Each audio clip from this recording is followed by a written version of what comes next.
Tonight we'll be reading the final night, the ninth night of the Ramāyana. This is the end of Ravan.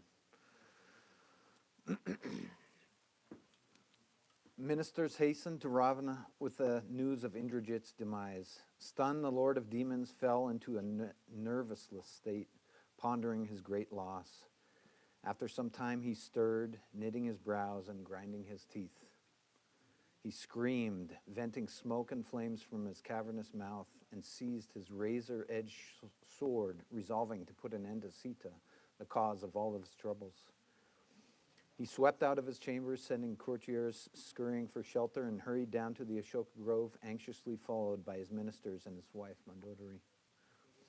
Sita saw his purposeful approach and the long sword at his side and thought her life was at an end. Weak with fear and resignation, she bowed her head and waited. Suddenly, an elderly minister, Suparsa, spoke up. "Surely you will not do this heinous crime. Since childhood, you have honored your religion. Will you now destroy all your merits in one instant by murdering an innocent woman? Turn your anger on Ram, not on this helpless princess." Ravan heeded these words of his trusted advisor and withdrew his sword. With this friend of his, he returned to his council chamber. Ravan believed himself invulnerable. He had a coat given to him by Brahma that was impenetrable even by the arrows of Indra. He therefore determined to kill Ram and Lakshman himself. He ordered his remaining generals to gather whatever was left of his army, still an enormous force, and go ahead, with him following them to complete the task. The great army advanced from the city, flying colorful banners and bristling with weapons. But this was not to be their day. Ram put on such a display of fighting power that even he was astonished. So fierce was his onslaught and so swift his progress that the demons could not actually see him as he destroyed them. As one cannot see a hurricane flattening a forest, they could only see their warriors falling on all sides. At other times it seemed to them that they saw no one but hundreds of Rams. He became like the wheel of time, bringing death to all who looked upon him. Within 2 hours, he exterminated the entire demon army with his fire-laden arrows, save a few who managed to escape. Lanka was filled with the bitter tears of the demons' wives, sisters, and daughters. "We blame Surpanaka," they cried. "That ugly and deformed creature should have never touched that handsome Ram. Nor should Ravan have stole Sita once he saw how easily Ram disposed of his cousins, Kar and Dushan." Later, the invincible demons Virata and Kabanda, and even Vali, the powerful monkey king, were all effortlessly killed by Ram. But still, this obstinate Ravana would not release Sita. Now he has caused the death of our husbands and brothers. Ravan heard their wailing and bit his lips in rage. Gathering the remnants of his once great army and the few generals to have survived the morning's holocaust, he rode out to face Ram. His chariot was resplendent with jeweled pillars and golden domes and equipped with a huge arsenal of celestial missiles. Rows of tiny bells jingled as it moved across the field pulled by 8 horses. But just then a vulture alighted on top of the chariot. Other birds gave harsh cries. His left eye twitched and his face grew pale, while across the heavens flamed a meteor. Heedless of these omens, Ravan advanced to his doom. The fighting went against him, and soon his generals were killed by Sugriva and Angad, leaving Ravana virtually alone. Full of rage, he invoked a spell in the name of Rahu, the planet of darkness, that eclipses the moon and casts it over the monkey army, destroying many of them. Then he turned his attention toward Ram, and the two of them entered a full-scale contest of arms. As they circled each other, losing thunderous missiles charged with mystic potencies, the sky darkened, and all creatures felt oppressed with fear. Although each was pierced repeatedly by the other's shafts, neither felt pain. Ravana's arrows flew towards Ram, manifesting heads of lions, vultures, snakes, and wolves with open jaws projecting sharpened teeth. Ram met them with arrows of fire appearing like suns, moons, meteors, and comets. Lakshman and Vibhishan joined the attack, breaking Ravana's bow and killing his horses, forcing him to jump to the ground. Enraged, Ravana took up a javelin invested with deep magic, hung his 8 bells and shining like fire, and launched it at Lakshman with a sound like thunder. Ram, seeing it closing on Lakshman, chanted mantras for his protection, but the javelin sank deep into Lakshman's chest and felled him like a stone. Ram rushed to Lakshman's side, fearing the worst, and with great difficulty extracted the shaft from his chest. But he showed no signs of life. Ram, his eyes full of tears, entrusted him to the care of Sushena, the monkey's physician, and swore that he would put an end to Ravana that very day. When Sushena saw Lakshman's serious condition, he called for Hanuman to collect more precious herbs from the Himalayas.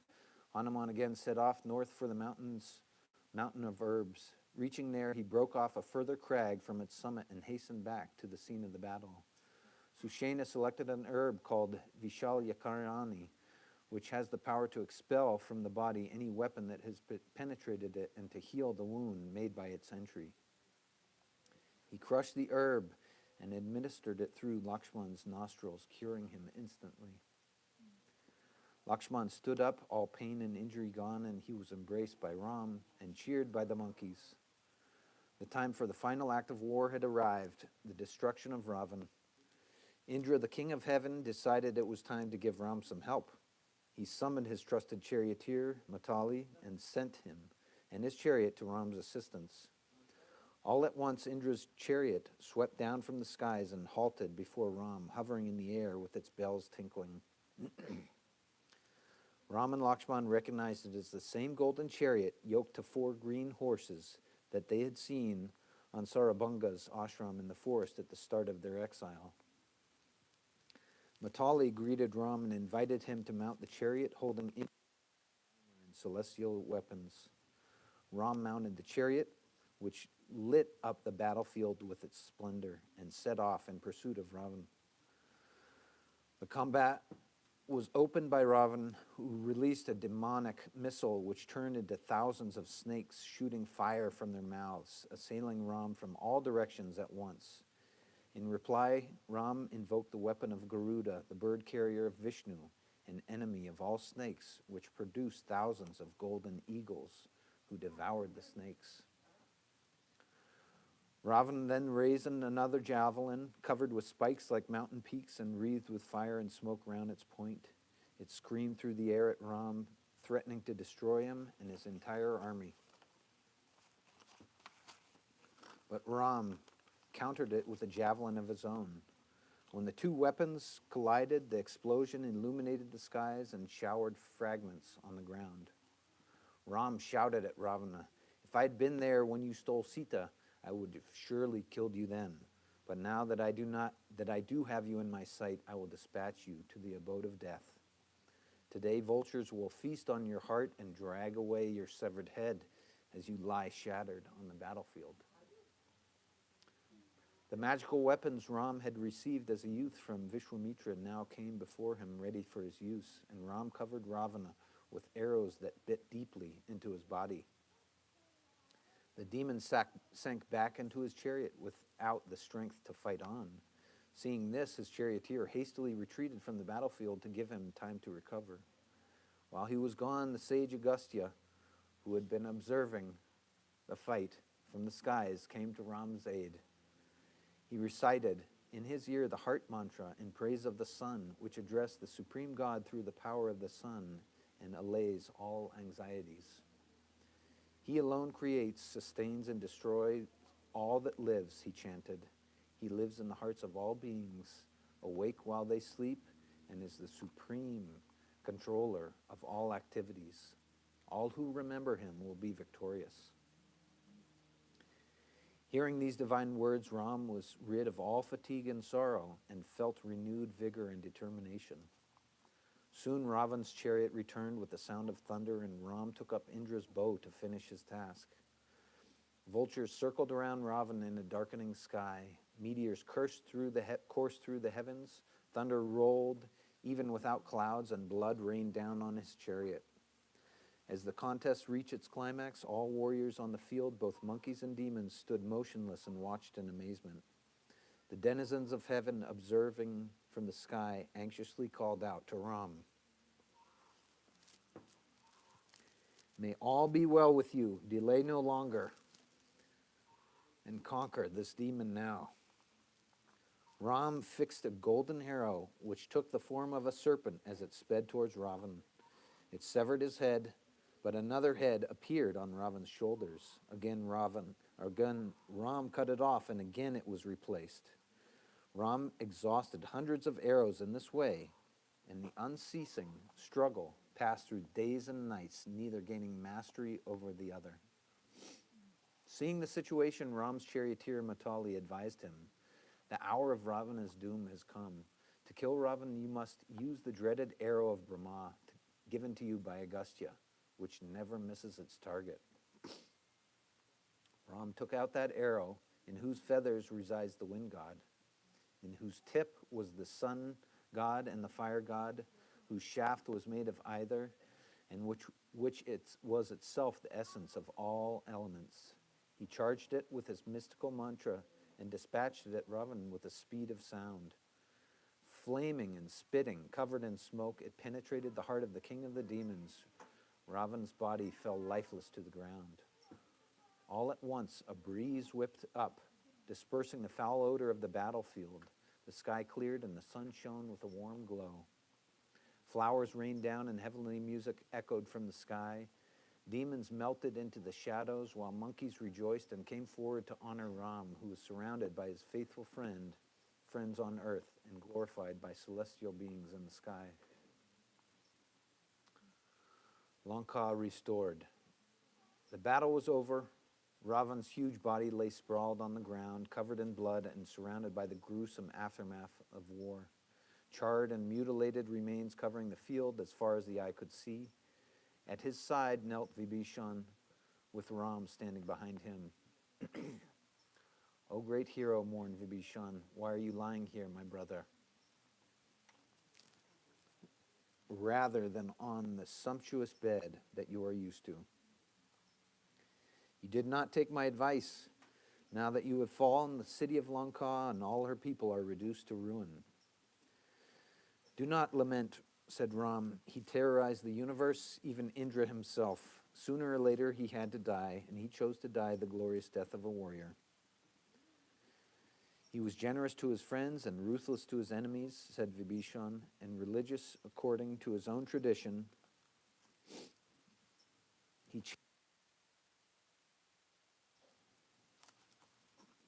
Vedic hymns and kept the sacred fire burning in his house. He was immortal and untruthful, after the nature of a Rakshasa," replied Ram. "But he was gifted and brave. Cremate him with respect and let enmity end with death." Then came Ravana's wives, braving the horrors of the battlefield to be at their husband's side. They threw themselves around him, sobbing and stroking his head. "How could you, who have conquered heaven, be overcome by a man wandering in the forest?" spoke Mandodari, Ravana's chief queen. "The only explanation is that Vishnu, the great spirit and eternal sustainer of the worlds, took human form on Ram to finish your life. Sita was the cause of your downfall. The moment you touched her, your end was assured. The only reason the gods did not strike you down was because they feared you, but your actions still brought the fruits they deserved. One who does good gains happiness, and the sinner reaps misery. No one can escape this law." Mandodari wept on Ravana's breast, and her fellow wives tried to console her. Meanwhile, Ram sent Vibhishan into the ruined city of Lanka to make the funeral arrangements and perform the closing rites for Ravana's sacred fire.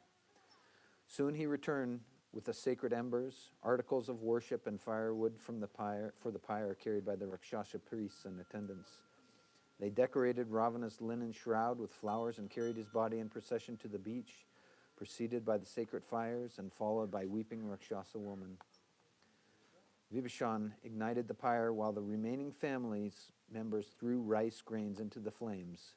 Vedic hymns were intoned as the mourners looked on in silence. When all was finished, they returned to the city. His anger exhausted, Ram put away his weapons.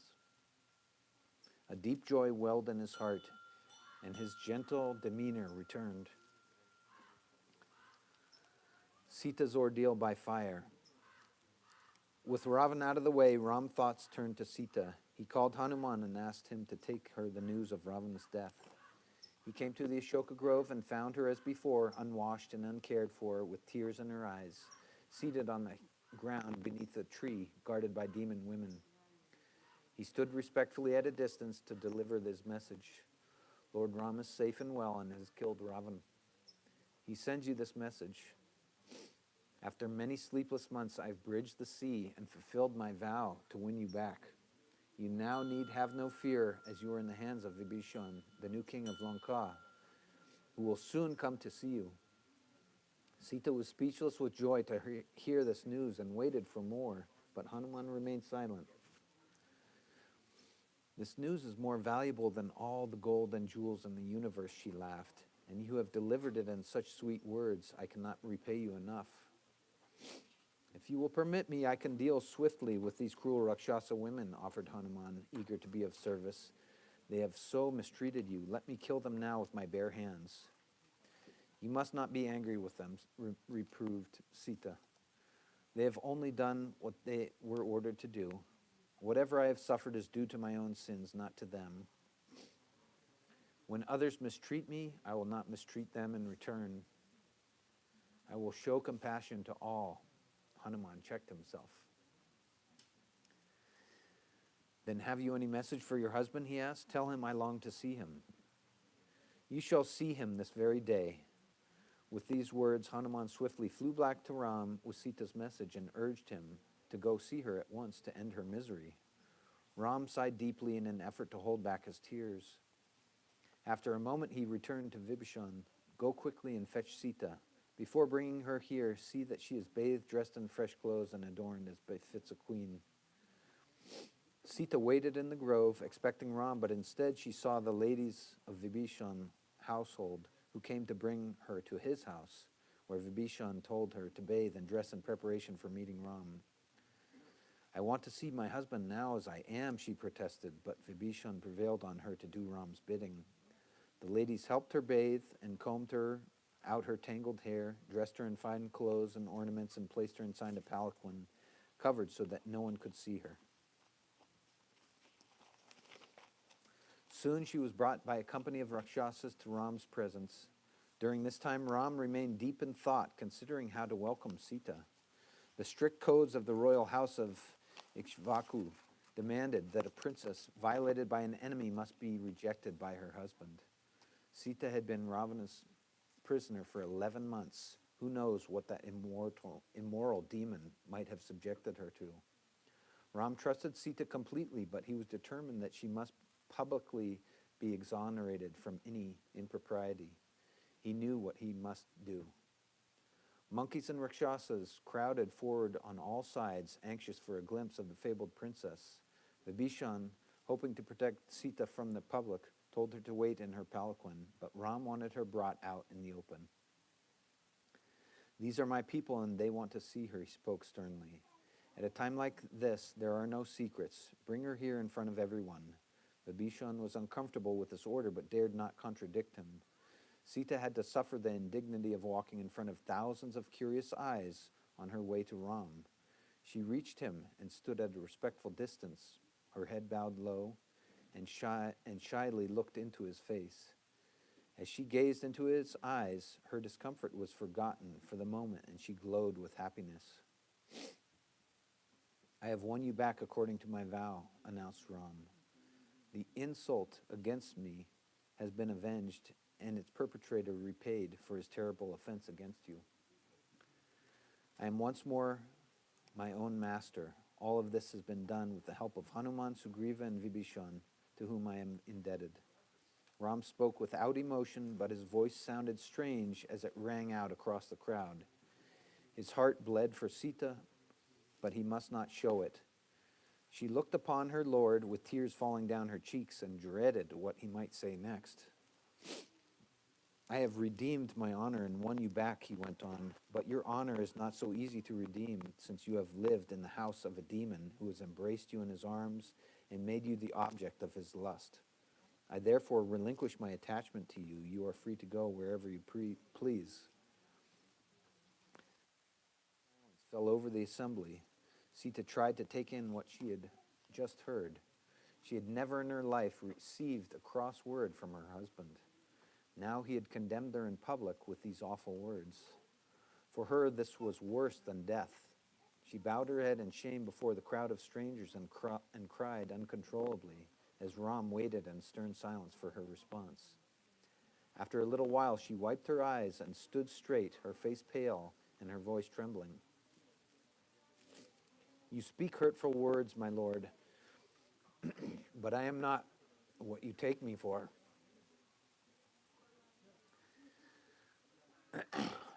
I am daughter of the earth who was seized against my will by force.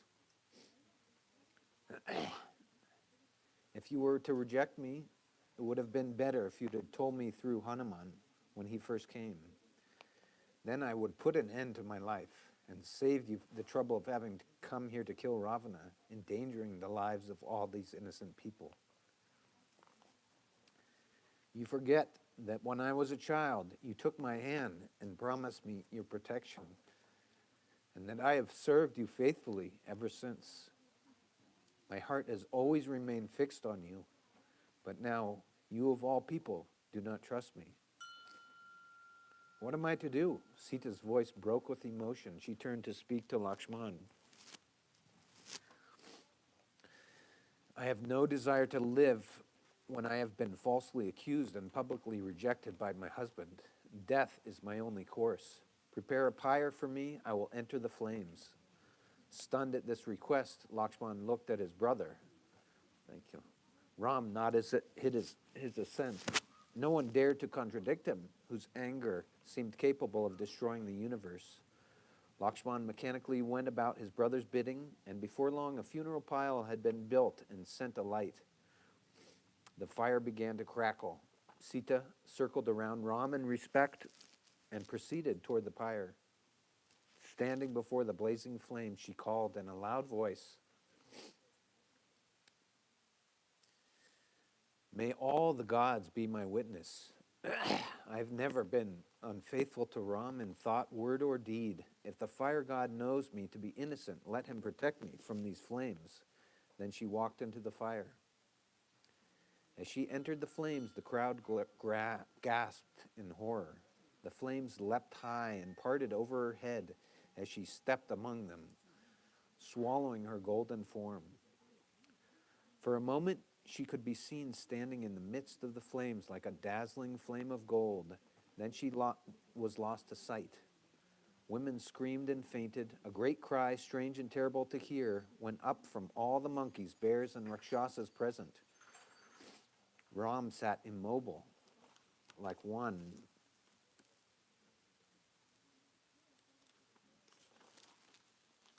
who has just lost his life, and tears flooded his eyes. The gods heard Sita's cry for help and were troubled at her ordeal.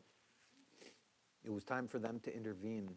The creator Brahm, Shiv the destroyer, Indra the king of heaven, all boarded their chariots and flew down to earth, where they appeared shining in front of Ram. The fire god Agni rose up from out of the flames of the funeral pyre, bearing Sita in his arms.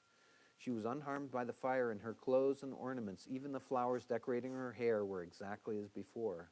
Agni brought her to Ram. Here is your wife Sita, who is without sin. She has never been unfaithful to you in thought, word, or deed. I command you to treat her gently.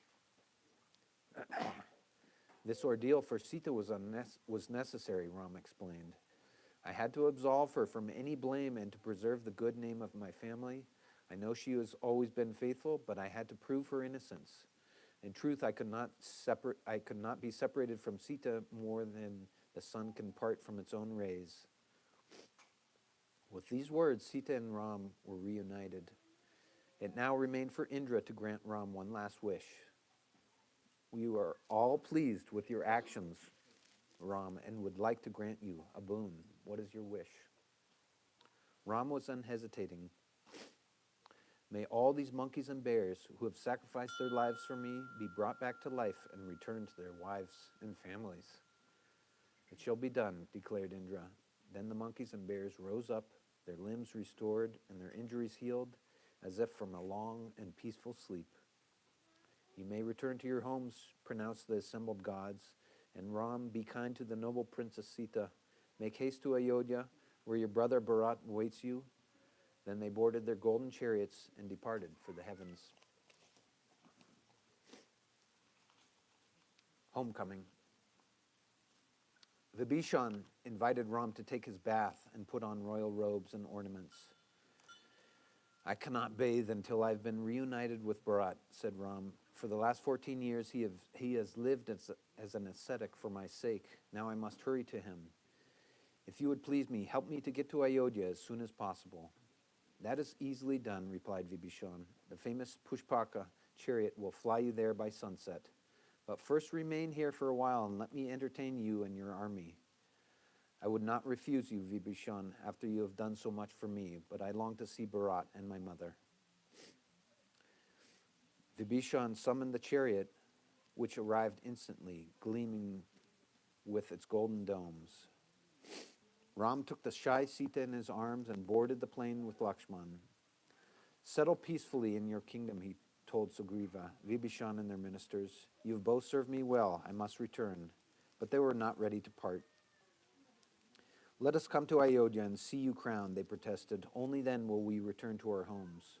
Ram happily agreed and invited them aboard with all their followers. They stopped overnight at Bharadvaja's ashram, and Ram sent Hanuman ahead with messages for Bharat. He was worried that Bharat might resent having to give up the kingdom to his brother. He need not have feared. Hanuman arrived at the village of Nandigram outside Ayodhya and found Bharat living as Ram had lived during his exile, dressed in deerskin, with Ram's wooden shoes occupying the central position in his court. When he heard of Ram's return, he jumped for joy and hugged Hanuman, showering him with gifts. The next morning, Bharat led everyone out to meet Ram, with Ram's sandals at the head of the procession. A great cry went up when the people saw Lord Ram seated in the Pushpaka chariot as it slowly descended. Ram came forward and took Bharat in his arms. Bharat hugged Lakshman and greeted Sita. Then they embraced, one by one, all the leading monkeys. Ram tearfully clasped the feet of his mother and offered his respects to the sage Vaishta. Bharat then placed his shoes back on his feet. I return to your kingdom, which I have held in trust for you, said Bharat with emotion. By the grace all has been refurbished, and my life is now fulfilled. Again Ram hugged Bharat, while many of the monkeys and even Vibhishan shed a tear. Then he and Sita were bathed and dressed in royal finery. Suman brought up Ram's great procession entered Ayodhya, with Bharat at the reins of his brothers and his brothers fanning him. Monkeys were welcomed into the heart of Ayodhya, where Ram gave them the freedom of his royal palace and gardens. For Ram's coronation, monkeys were sent by Sugriva to collect water from the 4 seas, east, south, west, and north, and from 500 rivers. Vasistha conducted the ceremony, bathing Ram with the sacred waters and installing Sita and Ram on the throne. Ram distributed gifts to all his people. Sita looked kindly on Hanuman, unclasping her pearl necklace. She hesitated, looking shyly at her husband. Ram understood. Give it to the one who has pleased you best, he said, and she placed it around Hanuman's neck. For a month after Ram's coronation, festivities and merrymaking continued. When it was time for them to go, the monkeys cried and stammered. It was a sad parting. Last of all came Hanuman. My lord, please grant my request, submitted Hanuman. Let me always be devoted to you and no one else, and let me live as long as your story is remembered on earth. Ram hugged Hanuman and granted him his wish, saying, your name and your life will last as long as my story is repeated, which will be until the end of the world. The end.